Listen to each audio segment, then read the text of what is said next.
Hola chicos, ¿qué tal? Hoy sí vamos a iniciar con las clases virtuales. Vamos a ver qué tal nos va. Espero recibir retroalimentación a ver cómo sienten este nuevo tipo de forma de dar la clase.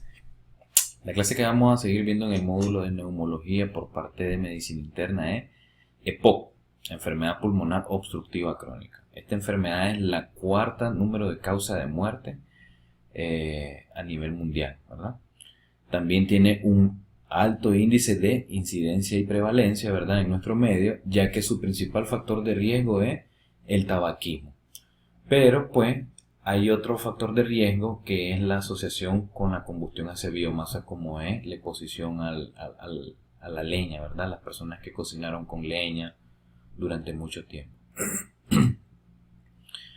Existe poca información acerca de la epidemiología, ¿verdad?, de esta enfermedad, cuánto es la incidencia por departamento o por hospitales. Y normalmente nos basamos en la información que obtenemos de los libros de información de otros países, ¿verdad? Donde de hecho el principal factor de riesgo de esta enfermedad es el tabaquismo. Pero sería bueno, ya que por observación en nuestro medio, en los hospitales, vemos que esta enfermedad es bastante incidente y prevalente en el sexo femenino y muchas veces el principal factor de riesgo no es el tabaquismo y es de hecho la asociación con la combustión a biomasa, como es las personas que han pasado cocinando mucho tiempo con la leña, ¿verdad? Y sabemos que esto existe bastante en nuestro medio. Entonces aquí surge una pregunta buena para aquellos que estén interesados en realizar trabajos monográficos, ¿verdad? Un estudio descriptivo bastante sencillo que les puede ayudar, ¿verdad?, a darnos información al hospital y que les sirva de trabajo monográfico. En este caso sería el determinar cuál es, ¿verdad?, el número de incidencia, ¿verdad?, o prevalencia de los casos de EPOC que son diagnosticados en nuestro medio y en el cual estos podrían estar asociados o al tabaquismo o la asociación a la combustión a biomasa, ¿verdad?, o cocinar con leña. Y así determinar si en realidad en nuestro medio se está asociando al otro factor de riesgo que por observación al parecer así es. Sería bueno hacer eso un estudio, ¿verdad? Entonces veamos pues un poco acerca de esta enfermedad. Algo importante para hacer el entendimiento del EPOC es que con el EPOC hay que hacer ciertas distinciones de sus definiciones. Por ejemplo, el EPOC es un término espirométrico, meramente espirométrico. ¿Qué quiere decir esto? Que para hacer el diagnóstico de EPOC necesitamos una espirometría. Y entonces, como es una enfermedad obstructiva, ¿verdad?, obstructiva, la espirometría, los valores que nos da de obstrucción son, o los valores que podemos ver son el FEPSU1 o el volumen expiratorio en un segundo, la capacidad vital forzada y la relación que existe en estos dos. Esos son los tres datos que nos da la espirometría. En el EPOC se conoce que la capacidad vital forzada está disminuida y el FEPSU1, ¿verdad?, sumamente disminuido. ¿Qué asociación es la capacidad vital forzada? ¿Qué relación hay? Bueno, por ejemplo, cuando tenemos un pastel enfrente de nosotros y vamos a hacer, ¿verdad?, y determinar qué tipo de volumen o capacidad es, bueno, eso es capacidad vital forzada. ¿Okay? Entonces, en estos pacientes, ¿cuál sería la asociación? Bueno, vamos a hacer el ejemplo de cómo se hace el diagnóstico de esto. En las personas normales, la capacidad vital forzada anda aproximadamente por 5 litros, ¿no? Un ejemplo. Y el volumen expiratorio forzado en un segundo en 4 litros. Entonces, la relación de estos dos da un ejemplo del 80%. Esto es normal. ¿Okay? Esto es normal. Sin embargo, en los pacientes con EPOC, donde la capacidad vital forzada está disminuida, por ejemplo, en vez de 5 tenemos 4 litros, y el FEPSU1 sumamente disminuido, en vez de 4 tenemos 2, La relación FePSU-1, capacidad vital forzada, en este caso sería un 50%. Y así es como hacemos el diagnóstico de enfermedad pulmonar obstructiva crónica, ¿verdad? A diferencia del asma, ¿verdad? El diagnóstico se hace con la relación, ¿verdad? Pero el hecho de solo medir FePSU-1, ¿verdad? Es el parámetro espirométrico importante para determinar la severidad de la enfermedad. La severidad. ¿Okay? Y esto nos da un pronóstico hacia los pacientes, ¿no? Hacemos diagnóstico, ¿verdad? Con la relación capacidad vital forzada, ¿verdad? En este caso, y hacemos diagnóstico de la severidad con el FePSU. ¿Okay? Esto es un poco de recuerdo fisiológico acerca del diagnóstico del EPO, que es un término espirométrico, ¿verdad? Pero veamos más adelante. Veamos este caso clínico. Una mujer de 67 años de edad, ya con diagnóstico de EPO, es evaluada por disnea crónica. Ella refiere que no ha tenido fiebre, ¿verdad? Pero ha tenido un poco de tos productivo, ¿verdad? El medicamento que ella toma incluye ipratropium inhalado y tiene un índice tabáquico de 32. Vean bien, índice tabáquico de 32. Esto es muy importante, ¿verdad? El índice tabáquico. Recuerden, número de paquetes por año, ¿verdad? Número de paquetes año. Esto es muy importante para saber el grado, ¿verdad? O la probabilidad, el riesgo incrementado que tienen estos pacientes de EPOC o de neoplasia de pulmón en este caso, ¿verdad? Hay que revisar entonces en este caso cómo se determina el número del índice tabáquico, que en este caso lo podemos hacer con el número de cigarrillos, ¿verdad? El número de cigarros que se fuma la persona por, ¿verdad? El número de años que lleva fumando, y esto lo dividimos entre 20 que trae el número de cigarros que trae un paquete, y esto nos va a dar el índice tabáquico, ¿verdad? En este caso un índice tabáquico de 32 nos indica un índice tabáquico alto, ¿verdad? Un alto riesgo, ya con diagnóstico de EPOC esta paciente. La frecuencia respiratoria de la paciente de 32, un pulso de 16, dice, y está febril. Al examen físico la paciente está caquéxica, ¿verdad? Muy delgadita. Vamos a ver qué pasa con estos pacientes. Taquipneica, los ruidos cardíacos distantes y un incremento en el diámetro anteroposterior del tórax, ¿verdad? O tórax en forma de barril. A la ocultación tenemos sibilante expiratorio. Entonces aquí se nos surgen, ¿verdad? Ciertas preguntas, ¿no? Veamos. ¿Cuál es el diagnóstico de esta paciente en este caso, verdad? Recuerden que el EPOC tiene dos diagnósticos principales. La persona, ¿verdad? Nos hace la pregunta y nos pregunta a ella, ¿qué tan severa es la enfermedad? ¿Qué tan grave estoy, doctor? ¿Verdad? Una paciente estudiada, ¿verdad? Y quiere saber qué tan severa. ¿Cuál es mi pronóstico? ¿Cuánto tiempo tengo de vida? ¿Cómo responder ante estas preguntas de los pacientes, verdad? Vamos a responder esto. Y lo otro, ¿verdad? Que es muy importante, que he venido hablando acerca de que la importancia actual de la medicina es tratar a los pacientes, ¿verdad? Con un objetivo de mejorar la supervivencia o disminuir la mortalidad. En este caso, ¿qué tratamiento, qué sabemos acerca de cómo disminuir la mortalidad? ¿Verdad? Porque hay tantos fármacos, pero hay que ser específico en lo que nos disminuyan mortalidad, ¿verdad? Entonces veamos bien. Un poco de recuerdo. Existen dos formas clínicas de el EPOC, que son el enfisema pulmonar y la bronquitis crónica, ¿verdad? Y aquí es donde me voy a detener un poquito, ¿no?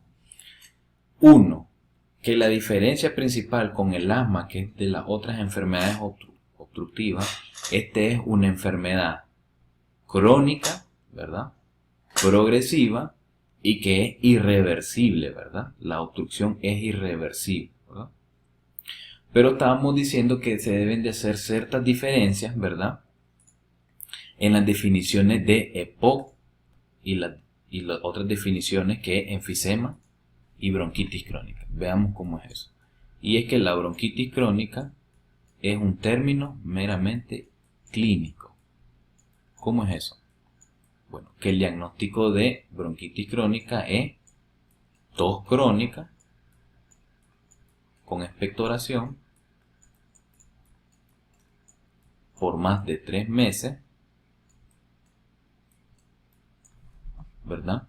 En los últimos 2 años, ¿verdad? Eso es bronquitis crónica. Pero algo también que vamos a ver aquí es un poquito de las diferencias también patológicas, clínicas que deben de tener esta enfermedad y que las podemos hacer, ¿verdad? ¿Cuál es principalmente el diagnóstico más preciso para realizar la bronquitis crónica, ¿verdad? El diagnóstico más preciso que tenemos es el índice de Reed. ¿Qué es el índice de Reed? Bueno, el índice de Reed, recuerden, vamos a hacer un dibujo aquí de el epitelio bronquial, ¿verdad? Recuerden, es un epitelio pseudoestratificado, ¿verdad? Que está sobre una base, sobre una membrana basal, ¿verdad? Tener un núcleo aquí pseudoestratificado, ¿verdad? Pero a la misma vez recuerden la importancia que tiene este epitelio, que es ciliado, ¿verdad? Ciliado. Este es un epitelio pseudoestratificado, ciliado. Entonces, en estos casos, ¿verdad? La cilia, ¿verdad? Que es muy importante para hacer la limpieza de todos los productos nocivos que entran al sistema respiratorio, ¿verdad? Pero también dentro de esta lámina, debajo de la membrana basal, podemos ver que aquí hay otros compuestos. Por ejemplo, aquí hay vénulas o vasos sanguíneos que lo que hacen es calentar el aire, ¿verdad? Calentar el aire que llegue hasta el final del epitelio, ¿verdad? Un aire bastante caliente. Regular la temperatura. Pero también tenemos otro compuesto, que aquí hay células caliciformes, ¿verdad? Productoras de moco, ¿verdad? Tenemos células caliciformes en esta área de aquí, ¿verdad? Y aquí abajo tenemos el cartílago, ¿verdad? En algunos casos, si es en los bronquios, ¿verdad? Ahora bien, entonces el índice de Reed es la diferencia que hay, ¿verdad? En el epitelio, el grosor del epitelio, que no debe ser mayor del 40%, ¿verdad? Pero ¿qué es lo que sucede entonces en el EPOC, ¿verdad? El cigarrillo, ¿verdad? O cualquier producto de biomasa, ¿verdad? El humo, entran al sistema respiratorio en cantidades toneladas, grandes cantidades, ¿verdad? Grandes cantidades que tienen que pasar sobre esta área. Entonces, como el cigarrillo desencadena una respuesta inflamatoria, una de las principales respuestas que hay sobre el epitelio bronquial es hiperplasia, ¿verdad? Aumenta el incremento de número de glándulas productoras de moco, ¿verdad? Entonces aquí se llena esto de glándulas por todos lados, glándulas. Una vez que se ha llenado de glándulas, entonces el índice de Reed, ¿verdad? Se hace la relación entre el epitelio, ¿verdad? Y el grosor de el estroma en este caso, y si es mayor del 40%, ¿verdad? Eso es muy característico de la bronquitis crónica, ¿verdad? Y esto es la explicación por qué estos pacientes, la principal manifestación clínica es tos crónica con expectoración, ¿verdad? Okay. Ahora bien, ¿qué sucede en el caso del enfisema? El enfisema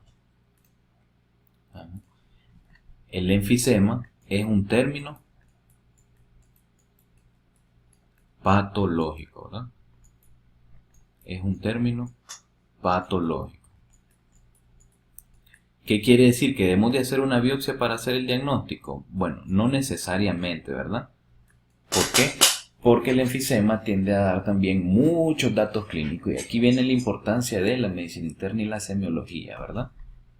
Aquí es muy importante ya que el enfisema tiene bastante datos clínicos. Hay que ser muy clínico, hay que andar examinando, ¿verdad?, al paciente. ¿Por qué? Porque podemos hacer el diagnóstico, ¿verdad?, a la exploración clínica, ¿verdad?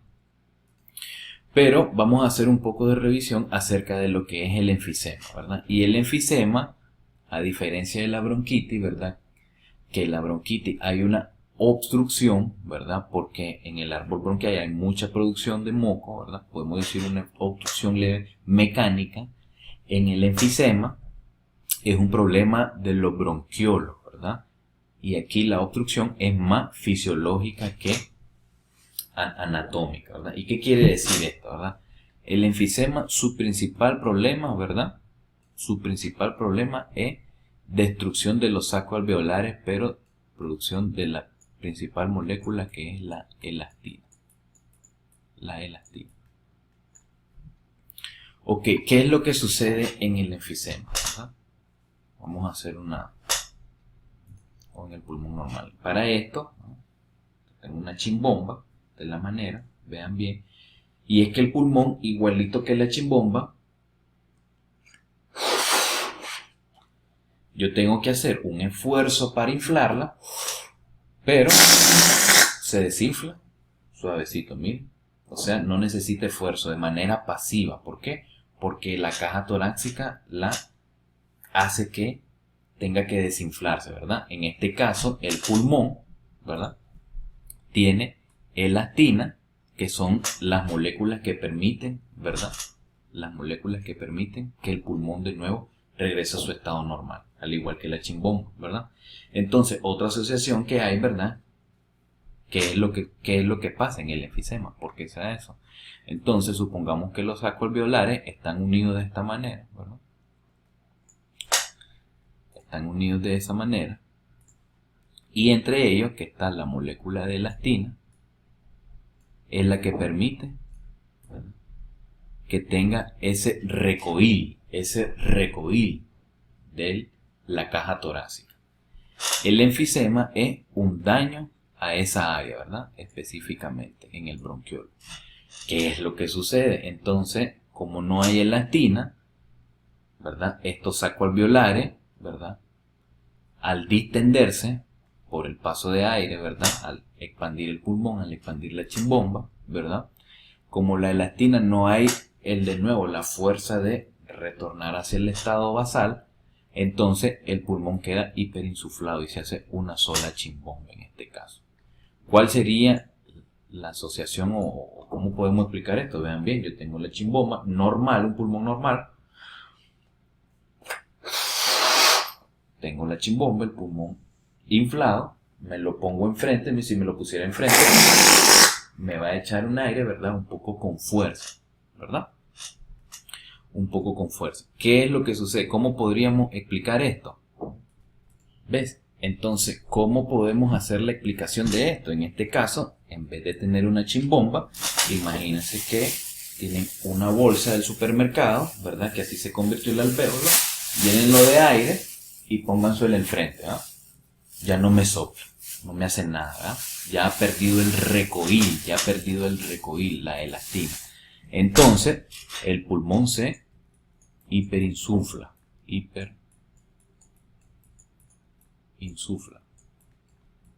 Existe una hiperinsuflación pulmonar. ¿Okay? Y esa es una característica muy importante del enfisema pulmonar, ¿verdad? Ahora, en el enfisema pulmonar hay dos asociaciones. Una es que se asocia al tabaco, ¿verdad?, como ya sabemos, y otro es el déficit de alfa-1 antitripsina, ¿verdad?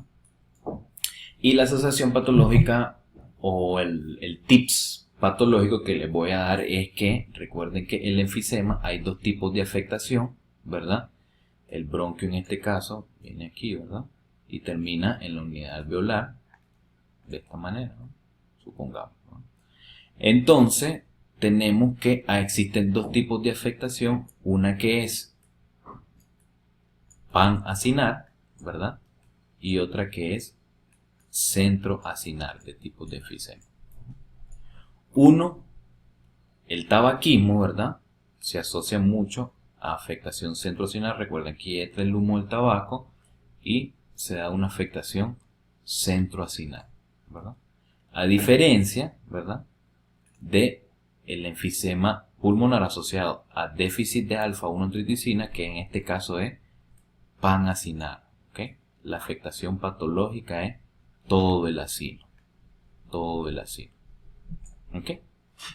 Muy bien. Entonces, con esto hemos hecho un poco de relación en caso de lo que hay, la diferencia de los términos de EPOC, bronquitis crónica, como un término clínico, enfisema, como un término patológico, el EPOC, que es espirométrico, ¿verdad? Una vez que estamos claros de eso, veamos un poco de la presentación, ¿ok? Decíamos que es una obstrucción irreversible, ¿verdad? Una obstrucción irreversible, a diferencia de el asma, ¿verdad? Otra condición muy importante que hay que tener en cuenta, ¿verdad? Algo, vean bien, es una condición no inflamatoria en el estado crónico. Óigase bien, en el estado crónico, ¿verdad? ¿Y esto qué importancia quiere decir? Esto es muy importante porque en los pacientes que están estables en su casa, en su línea basal de sintomatología, estos pacientes no requieren, ¿verdad?, glucocorticoides o esteroides de manera crónica, ¿verdad? Es un inadecuado manejo de que el paciente estable, crónico en su casa, esté con corticoides. No hay mucha buena evidencia en eso. A diferencia, vean bien aquí, hay una significada inflamación en el estado agudo, ¿verdad? Aquí sí hago la diferencia, ¿verdad? Entonces, ¿qué quiere decir? Que cuando el paciente llega a la emergencia por una exacerbación, ¿verdad? Recuerden que exacerbación, en estos casos la historia clínica del paciente, es que ya tienen una línea basal de síntomas. Yo ya tengo un poco de disnea, ¿verdad?, al caminar tanto. Tengo tos en la mañana, un poquito de expectoración y ya está. Pero aquí la historia clínica es: estoy más cansado de lo normal, ¿verdad? La expectoración ha incrementado, tengo más tos de lo habitual, ¿verdad? Entonces, cuando decimos que hay ahí una exacerbación, se determina que hay demasiada inflamación. ¿Y qué importancia tiene esto? Bueno, que aquí sí, ¿verdad? En la exacerbación aguda, cuando el paciente llega a la emergencia, ¿verdad?, y se hospitaliza, requiere de glucocorticoides. Y aquí hay, ¿verdad?, una significancia mejoría con el uso de estos fármacos, a diferencia del estado crónico, ¿no? Veíamos también los dos principales factores de riesgo, ¿verdad? El tabaquismo, ¿verdad?, la combustión de biomasa en nuestro medio, y el déficit de alfa-1 antitripsina, ¿verdad?, como una de las principales antiproteasas que existe en el pulmón. ¿Okay? Bien, la presentación clínica. Vean bien, aquí vamos a hacer también una diferenciación muy importante, ¿okay?, porque esto tiene que ser bastante clínico, ¿no? Y entonces, ¿qué es lo que hay que hacer? La bronquitis crónica versus el enfisema. Y aquí las diferencias se deben de hacer clínicas desde que observamos al paciente. ¿Cómo es eso? Vean bien. En el biotipo, por ejemplo, ¿verdad?, la contextura de la persona. Tenemos el bronquítico, una persona brevilínea, ¿verdad? Brevilínea. ¿Qué quiere decir brevilínea? ¿Verdad? Son personas un poco gorditas, chaparritas, ¿verdad?, bajitas, ¿verdad? A diferencia en el enfisema, que tenemos personas longilíneas, ¿verdad? Longilíneas. ¿Qué quiere decir esto? Estas son personas, ¿verdad?, altas y delgadas, ¿verdad? Altas y delgadas, con los miembros bastante largos, los miembros superiores. ¿Okay? ¿Qué característica tiene la bronquitis crónica clínica, ¿verdad?, a diferencia del enfisema?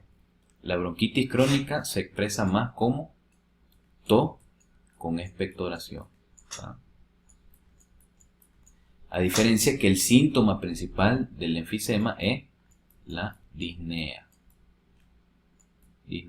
¿No? ¿Qué otra diferencia podemos tener en uno versus el otro? ¿No? En la bronquitis crónica se asocia más a cor pulmonar. Cor pulmonar. ¿Y qué quiere decir? Que este paciente va a tener distensión venosa yugular, ¿verdad? Regurgitación yugular, ¿verdad? Edema en miembros inferiores, ¿verdad? Y hepatomegalia. Hepatomegalia. Datos de insuficiencia del ventrículo derecho. En el caso del enfisema hay mayor riesgo incrementado de cáncer, ¿verdad? Otro dato clínico muy importante es que en estos casos pueden encontrar acropaquia. ¿Qué es esto? Dedos en palillos de tambor. ¿Ah? Dedos en palillos de tambor. Esto es muy asociado, ¿verdad? Lo pueden encontrar en los dos, ¿verdad? Pero aquí estamos haciendo asociación en cuál se puede ver más estos síntomas, ¿verdad? Algo muy importante, ¿verdad? Estos pacientes bronquíticos son, se les llamamos, son un poquito, se observan sopladores, se observan un poquito cianóticos, ¿verdad? Un poquito azul, ¿verdad? A diferencia del enfisema, ¿verdad? Que es un poquito rosadito, ¿verdad? Un poquito rosado. Un poquito rosado se observa. Entonces, aquí podemos ver ciertas diferencias clínicas que podemos hacer, ¿verdad? Donde nos ayudan, con el hecho de examinar bien al paciente, determinar si el paciente tiene una bronquitis crónica o un enfisema pulmonar. ¿Qué otro dato importante en el enfisema? ¿Vean? Incremento en el diámetro anteroposterior del tórax, ¿verdad? O le llamamos tórax en forma de barril, ¿verdad? Al incrementar el diámetro anteroposterior, ¿verdad? Entonces tenemos otro dato clínico que nos orienta hacia enfisema, ¿verdad? Entonces eso es muy importante que quiero que tomen en cuenta. ¿Okay? Vean bien entonces la presentación clínica, disnea, más principalmente para los casos de enfisema, sibilante igual más para los casos de enfisema, porque recuerden que la afectación patológica es más hacia los bronquiolos, ¿verdad? Hacia algo más terminal. Entonces por eso vamos a tener sibilante, a diferencia de ronco que pueden haber más en el bronquítico, ¿verdad?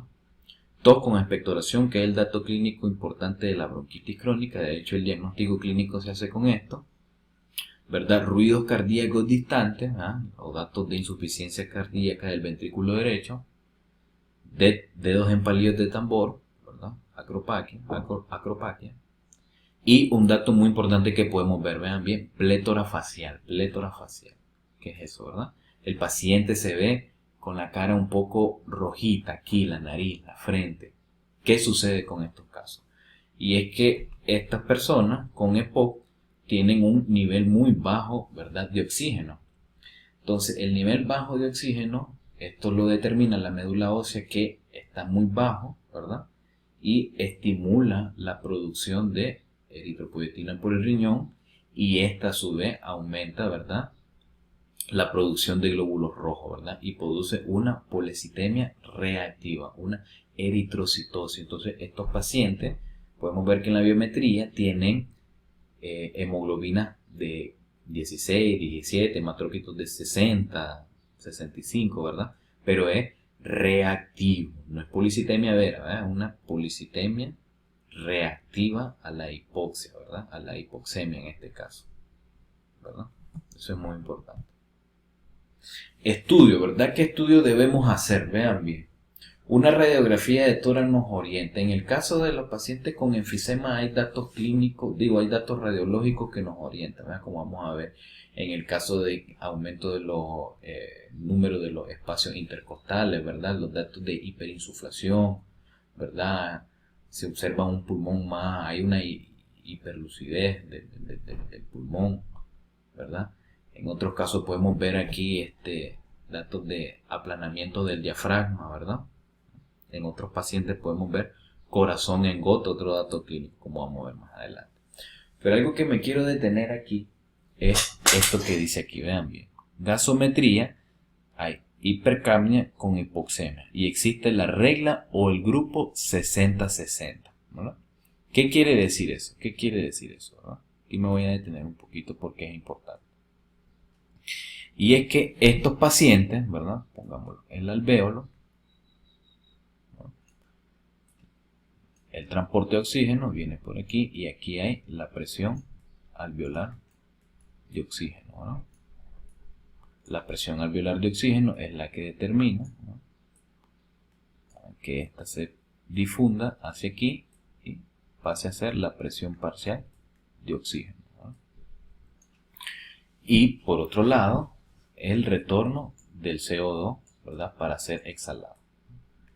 En el caso del enfisema pulmonar o en el EPOC ya bastante establecido, hay un daño, ¿verdad?, lo que es daño en la difusión, donde no hay una adecuada, ¿verdad?, intercambio, no hay una adecuada difusión de estos gases, ¿verdad? Entonces esto hace que se acumule, ¿verdad?, la presión alveolar del CO2, incrementa la presión alveolar de CO2 y esto conlleva a disminución de la presión alveolar de oxígeno y a la presión arterial de oxígeno, ¿no? ¿Qué importancia tiene esto, verdad? Y es que cuando la presión alveolar de CO2 aumenta, este es uno de los principales estimulantes en el sistema nervioso central, ¿verdad? Aquí, en la área de aquí, para inducir la regulación de esto. En este caso, el querer eliminar este dióxido de carbono va a inducir a un incremento en la ventilación. Entonces vamos a ver a un paciente que está hiperventilando, ¿verdad? Que está hiperventilando. Entonces esto de aquí se vuelve un mecanismo de adaptación para los pacientes con EPOC, ¿verdad? Entonces estos pacientes, por el exceso de CO2 que mantienen sus pulmones, deben de estar hiperventilando. Ok, su cuerpo se adapta a esto, ¿verdad? Y permanece en aumentos de frecuencia respiratoria. Entonces, ¿qué importancia tiene esto, ¿verdad? La importancia es que en el tratamiento o en la exacerbación de estos pacientes que vienen con disminución, ¿verdad?, de la saturación de oxígeno, ¿verdad?, o de la presión arterial, ¿verdad?, hay que tener mucho cuidado con la administración de oxígeno, ¿verdad? Hay que tener mucho cuidado. ¿Por qué? Porque esta adaptación, ¿verdad?, permite mantener al cuerpo, ¿verdad?, funcionando adecuadamente y el estado neurológico. ¿Por qué? En el caso que administráramos inadecuadamente oxígeno a cantidades elevadas, ¿verdad?, incrementamos la saturación de oxígeno y la presión alveolar. Entonces esto podría conllevar a una interpretación, ¿verdad?, del sistema nervioso de que los niveles de CO2 o de oxígeno están adecuados, ¿verdad? Pero de hecho lo que está sucediendo es que estamos administrando más oxígeno externamente, ¿verdad? No es que ha mejorado la difusión ni el grado de obstrucción. En este caso si hay mojo aquí, ¿verdad?, pegado, si hay enfisema, ¿verdad? Entonces, ¿qué es la respuesta del cerebro engañado en este caso? Disminuir la ventilación. Entonces, al disminuir la ventilación, ¿esto a qué conlleva? A retener más de nuevo CO2. Y esto es muy tóxico y esto empeora a los pacientes. Entonces, hacen que caigan en encefalopatía metabólica, ¿verdad?, donde entran en somnolencia y en algunos casos hasta en coma, ¿verdad? Entonces, la importancia de mantener la regla 60-60 y en la exacerbación no mucho oxígeno, ¿verdad?, con precaución el oxígeno, con mucho cuidado. ¿Ok? Tener mucho cuidado con él. Vean bien, en la biometría, ¿qué podemos ver? Policitemia, es decir, una hemoglobina o una hematocrit elevado. Podemos ver hemoglobina en 16, 17, hematocrit en 60, 65, ¿verdad? Le llamamos policitemia así reactiva, no es policitemia vera, es policitemia reactiva, ¿no? Otro dato que podemos encontrar en el extendido periférico en la biometría es eosinopenia. Vamos a ver más adelante qué importancia está teniendo la eosinopenia actualmente, ¿verdad? En la exacerbación aguda. Y lo otro que vimos que, ¿verdad? El diagnóstico principal del EPOC es un término espirométrico. Entonces el diagnóstico se hace por espirometría. Vean bien, determinar la obstrucción irreversible que vimos. Una disminución en la relación FEPSU1, capacidad vital forzada. También aquí hago el señalamiento del grupo 60-60. Ven aquí la placa. Aquí se quedó el círculo que había hecho. Entonces vean una placa donde hay aplanamiento del diafragma. Vean bien, aquí casi no se ven los ángulos. Incremento de los espacios intercostales. 1, 2, 3, 4, 5, 6, 7, 8. ¿Verdad? Estos son datos radiológicos, ¿verdad? De un paciente con enfisema pulmonar. Un poquito, ¿verdad? La forma, corazón en gota. ¿Verdad? Pueden ver, en otros pacientes se observa más. ¿Okay? Bien, veamos un poco acerca del manejo y del tratamiento. Recuerde que algo importante en el tratamiento de estos pacientes, como es una enfermedad crónica e irreversible, ¿verdad?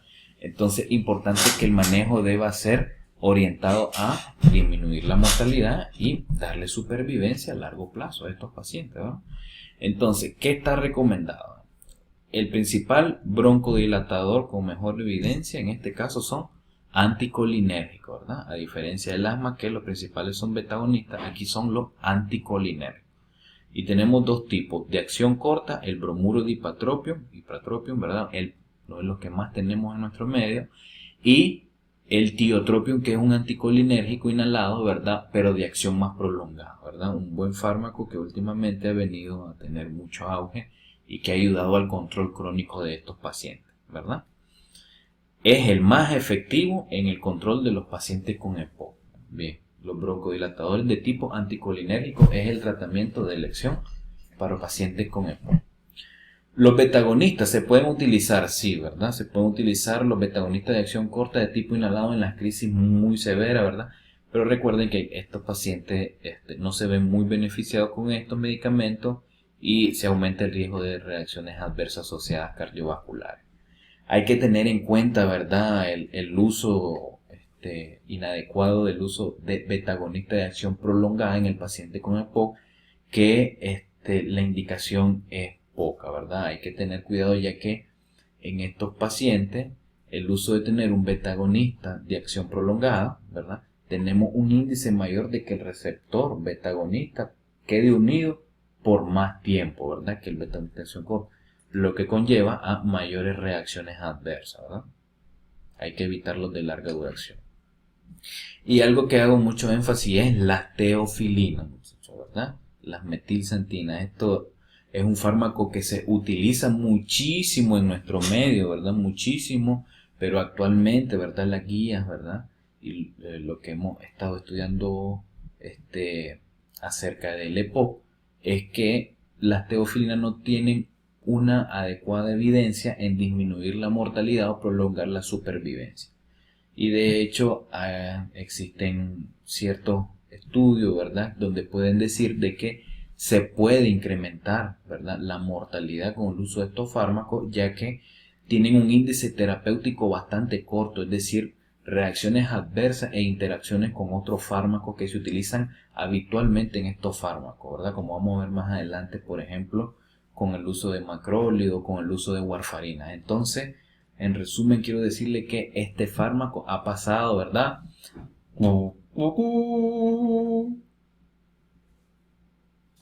ha pasado al ayer, las teofilinas. No más usar de estos fármacos, ¿ok? Por eso ahí lo subrayo, ¿verdad? Hago el énfasis en las teofilinas. No usarlo, ¿eh? Ahora bien, ¿qué es lo que se ha demostrado, sí, como disminución de mortalidad con incremento de la supervivencia. ¿Cuáles son el tratamiento o las medidas que nosotros podemos utilizar? Y de verdad que tenemos muy pocas, ¿verdad? Pero una de las principales es si el paciente fuma o está en contacto con la combustión a biomasa, bueno, el retirar o disminuir o de hecho quitarlo por completo el contacto con esto sería el principal. Y este es uno de los que hay que hacer énfasis cada vez que vean al paciente con EPOC, ¿verdad? Cada vez, si va dejando el tabaquismo, si está dejando de cocinar con ella, cada vez, porque este es uno de los que más determina el aumento de supervivencia del paciente. Otro que se ha demostrado, ¿verdad?, que les ayuda es ayudar a los pacientes a determinar cuándo necesitan el oxígeno ya de manera domiciliar, ¿verdad? De manera domiciliar, y mientras más pronto, ¿verdad? No más pronto, sino determinar los criterios lo más pronto para darle ese incremento de supervivencia. ¿Y cuáles son estos criterios? Vean bien. Una presión arterial de oxígeno, ¿verdad?, menor de 55 milímetros de mercurio. El paciente debe de necesitar oxígeno domiciliar suplementario en casa, ¿verdad? Otro criterio, una presión arterial de oxígeno menor de 59 milímetros de mercurio asociado a un cor pulmonar, ¿verdad? Datos de insuficiencia cardíaca. Y algo bien importante que voy a hacer énfasis, que actualmente pues se está utilizando un método bastante medible, factible, que nos está ayudando, y es la prueba de los 6 minutos. Y no es nada más sencillo que colocarle un oxímetro de pulso, ¿verdad?, al paciente, hacerlo caminar durante 6 minutos, ir con él, ¿verdad? Debe de haber un protocolo, ¿verdad?, realizado para esto, y determinar en qué momento, si antes de los 6 minutos el paciente presenta desaturación, ¿verdad?, si necesita parar por cansancio, y apuntarlo en qué minuto, cuánto satura en ese momento, ¿no? Entonces, se podría, aquí es otra idea para los que estén interesados hacer, ¿verdad? Aquí es otra idea, para los que estén interesados hacer un trabajo monográfico, ¿verdad? ¿Qué es la idea en este caso? Un estudio donde se tomen a estos pacientes en la consulta externa y ver cuáles de ellos tienen una prueba de los 6 minutos alterada y cuáles no. Y si esta tiene una asociación clínica, ¿verdad?, y con la frecuencia o las exacerbaciones que hayan tenido. Entonces aquí tenemos otra idea para hacer un trabajo monográfico, la prueba de los 6 minutos en pacientes con EPOC, ¿verdad?, de nuestros medios.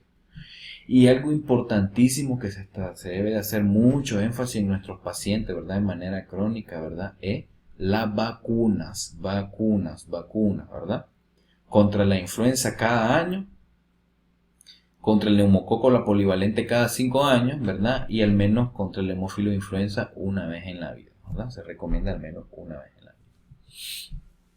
Ahora, ¿qué hacer cuando el paciente llega agudo, grave, ¿verdad?, o con la exacerbación aguda a la emergencia? Recuerden que la exacerbación es, en la historia clínica, empeoró mi disnea, empeoró mi tos, ¿verdad?, empeoró la expectoración, ¿verdad?, etcétera, ¿verdad?, entre otros criterios que vamos a ver. ¿Cuál es el primer paso una vez que el paciente llega con exacerbación aguda de EPOC? Lo primero, ¿verdad?, es medir la saturación con pulsioxímetro, ¿verdad? No es hacer gasometría muy tardado, ni la radiografía. Lo primero es saturación de oxígeno. Esto es lo primero que nos da un dato rápido, ¿verdad?, bastante confiable para ver el estado del paciente, ¿no?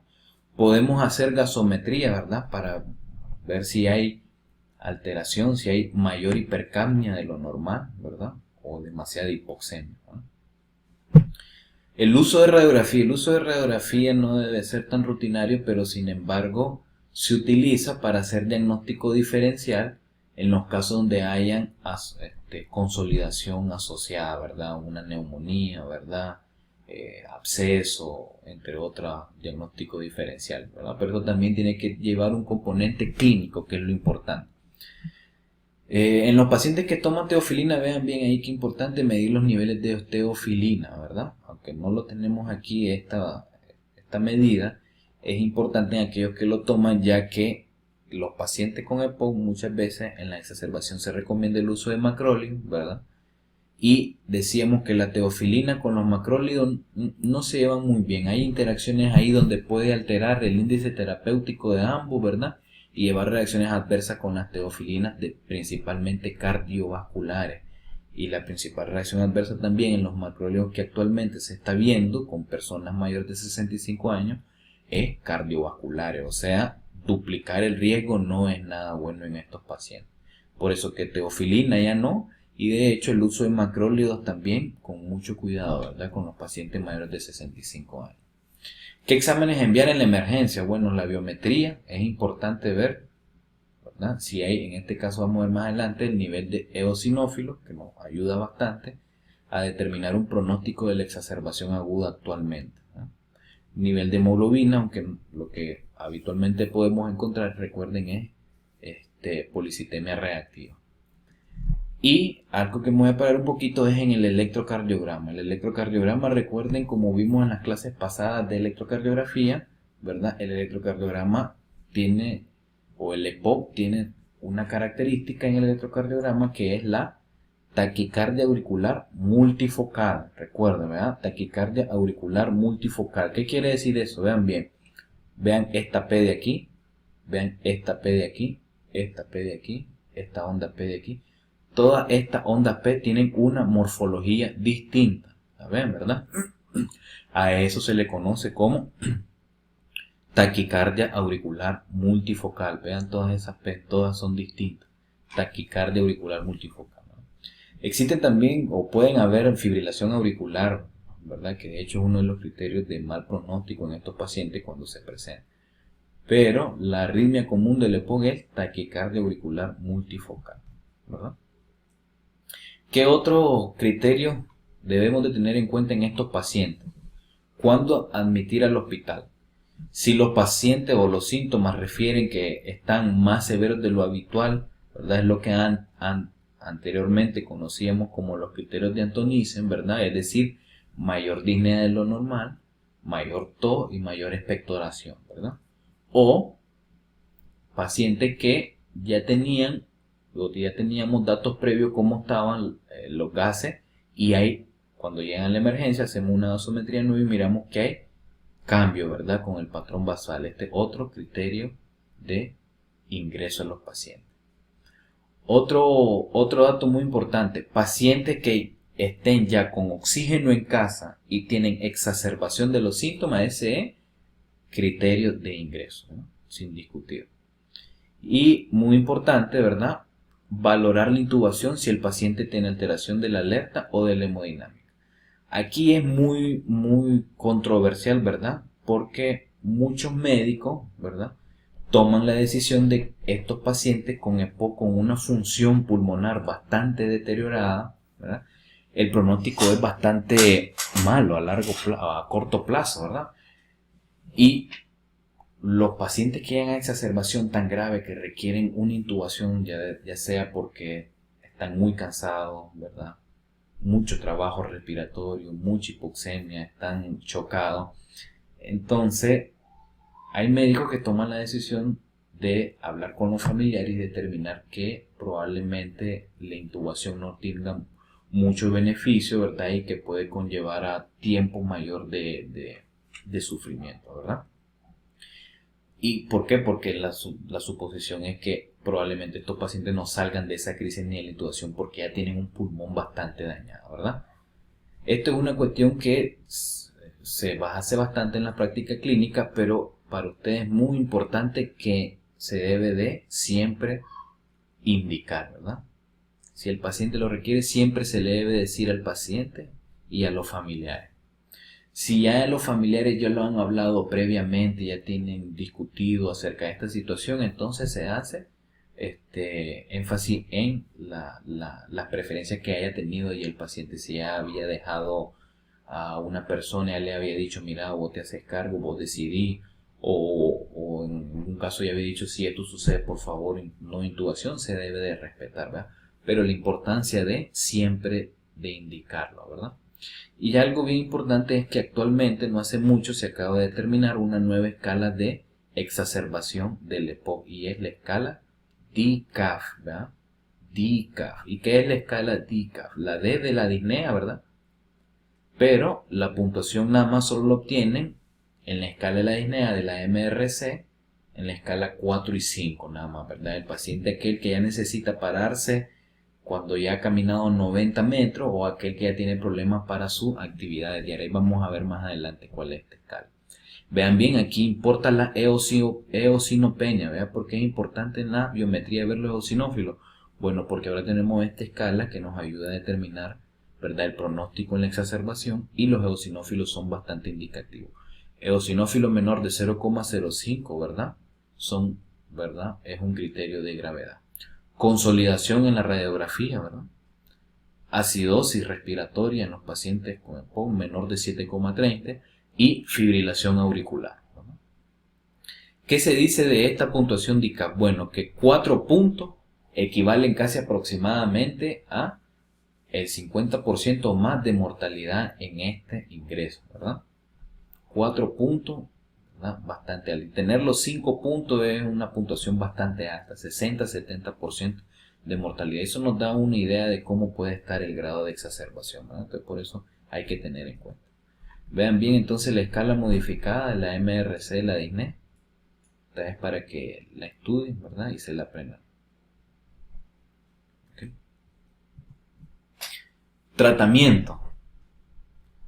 Algo importante, hablamos de la regla 60-60, entonces el objetivo es mantener oxígeno con una saturación entre 88 y 92, broncodilatadores principalmente, broncodilatadores anticolinérgicos de acción corta principalmente, y pratropin, ¿verdad? ¿Qué es mejor? ¿Nebulizaciones o PUF? Bueno, la evidencia dice que son iguales, ¿verdad? Normalmente nosotros hacemos uso más de las nebulizaciones, ¿verdad? Porque el paciente agudo se le hace difícil la atomización y porque en nuestro medio la educación sobre el uso de los atomizadores es muy poca, ¿verdad? Por eso hay que hacer énfasis en esto. Entonces, la correcta utilización de esto, ¿verdad?, no es adecuada. Entonces, cuando tenemos exacerbación, normalmente preferimos la nebulización. Pero un paciente correctamente, ¿verdad?, con su instrucción, educado con el uso de su atomizador o inhalador, tiene buena evidencia igual que el nebulizador. Vean bien aquí en la exacerbación aguda, aquí sí ven, vean bien, glucocorticoide sistémico, ¿verdad? Inmediatamente que el paciente se administra su glucocorticoide, pero ahí nomás empezar a realizar el destete de la dosis, ¿verdad? El taper de la dosis, es decir, ir disminuyendo la dosis día a día hasta llegar a la dosis mínima, ¿ah?, para evitar las reacciones adversas que hemos hablado previamente. Algo importantísimo, antibióticos en el EPOC. Antibióticos es una cuestión que ha venido cambiando últimamente, y es que antes se determinaba en aquellos que tuvieran un grado de exacerbación alta, ¿verdad? Antes, cuando teníamos los criterios de Anton Nissen de exacerbación aguda, determinábamos solo aquellos que tenían mayor de 2 puntos, se les daba antibiótico, ¿verdad? O aquellos que tuvieran una placa alterada. Bueno, actualmente se determina que estos pacientes se ven beneficiados independientemente de lo que hay en la placa, ¿verdad? El uso de antibióticos mejora su mortalidad en la exacerbación. Entonces, nueva indicación, ¿verdad?, es que independientemente de la placa esté alterada o no, hay que dar antibióticos. Independientemente también de la exacerbación, de la severidad, se debe de dar antibióticos. ¿Y cuáles son los antibióticos que están indicados en el EPOC? Bueno, macrólido, cefalosporina y fluoroquinolona. ¿Y cuál usar? Bueno, aquí viene, ¿verdad?, el análisis clínico, la parte médica, el uso de fármacos, ¿eh? Macrólido, recuerden que cada vez menos el uso de estos fármacos en personas mayores con problemas cardiovasculares. Pero también se debe hacer una asociación clínica en aquellos pacientes que ingresan con cuadros atípicos, por ejemplo, en los que sospechamos que hay un micoplasma, que hay una legionela, ¿verdad? Alguna bacteria típica, ¿no? Cefalosporina. La cefalosporina de tercera generación junto con los macrólidos han evidenciado buena eficacia en tratar las exacerbaciones, como cual ceftriaxona, cefixima, ¿verdad? Ceftazidima, ¿verdad?, con acción antiseudomonas nos puede ayudar. Y la fluoroquinolona, ¿verdad?, levofloxacina, moxifloxacina, gatifloxacina, todas tienen la misma evidencia, ¿verdad? Solo que tienen aquí un grupo, ¿verdad?, unos se utilizan más que otros de acuerdo a los antecedentes por sus vías de eliminación, ¿no? pero son muy bien recomendadas. De hecho, recomendaría yo el grupo de fluoroquinolona, ¿verdad? Ejemplo, la levofloxacina. Y dejo en negrita aquí algo bastante que es el uso